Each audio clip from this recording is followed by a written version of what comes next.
होली के त्योहार में समधी अपने समधिन के घर पे गया हुआ था त्योहारी खाने के लिए। जब उसने अपनी समधिन को देखा तो अपनी समधिन को देखने के बाद उसके मुंह में पानी आ गया, क्योंकि उसकी समधिन भले ही विधवा थी लेकिन अभी जवान थी और इसकी जवानी एकदम से झलक गई। जब समधिन अपने समधी के लिए पानी लेकर आई तो समधी ने कहा, समधिन कैसी हो?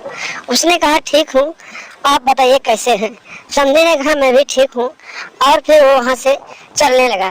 तो समधिन ने कहा कि समधी जी आज रुक जाइए, क्योंकि आज नहीं रुकेंगे तो फिर कब रुकेंगे?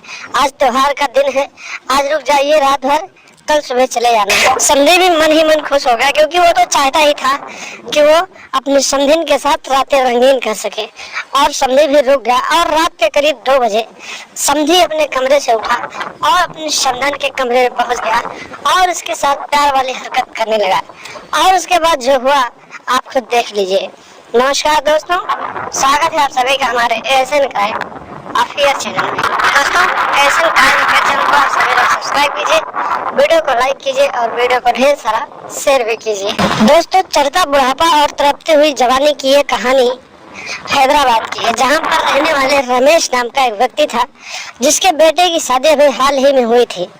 और उसके बेटे की शादी जहां हुई थी वहां उसकी बहू अकेली थी, ना उसकी बहू का कोई भाई था और ना ही उसके बहू का पिता इस दुनिया में था।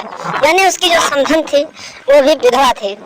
रमेश अपनी समधिन से अक्सर बातचीत करता रहता था। उसकी समधिन की उम्र की बात की जाए तो लगभग 30 साल थे। रमेश की समधिन भले ही विधवा थी लेकिन अभी भी उसकी जवानी तड़प रही थी, क्योंकि उसका पति कम ही उम्र में इस दुनिया को छोड़कर चला गया था। तो उसकी समधिन जो थी रोज अपने पति की याद में रात रात भर रोती थी और प्यार करने के लिए तड़प रही थी। और इसी तरीके से समय बीतते गए और शादी के 2 साल बीत गए। 2 साल के बाद एक दिन होली का त्योहार आया और त्योहार में समधिन ने अपने समधी रमेश को अपने घर बुलाया। रमेश समधी अपनी समधिन के घर पहुंच गया और होली का त्योहार खाने के लिए जब वहां पहुंचा तो फिर उसने जब समधिन को देखा तो फिर समधन को देखने के बाद उसके मुंह में पानी आ गया, क्योंकि उसकी समधन जो थी अभी जवान थी और बेहद ही खूबसूरत लग रही थी। और समधी अपने मन ही मन में समधिन के साथ रातें रंगीन करने के बारे में सोचने लगा।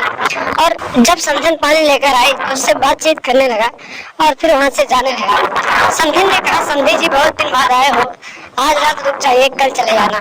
रमेश भी चाहता था कि समधी रुक जाए, क्योंकि वो तो उसे बचाना चाहता था।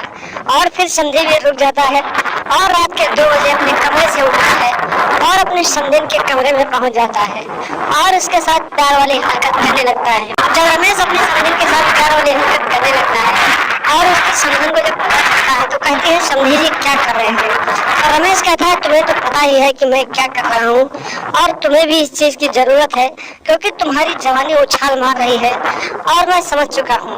और इतनी बात सुनने के बाद समधन भी अपने समधी को गले लगा लेती है और फिर दोनों प्यार वाली खेल खेलने लगते हैं। तो दोस्तों, सावधान रहें, सतर्क रहें, क्योंकि आजकल के लोग ऐसे हैं जो रिश्तों की मर्यादाओं को नहीं समझते हैं।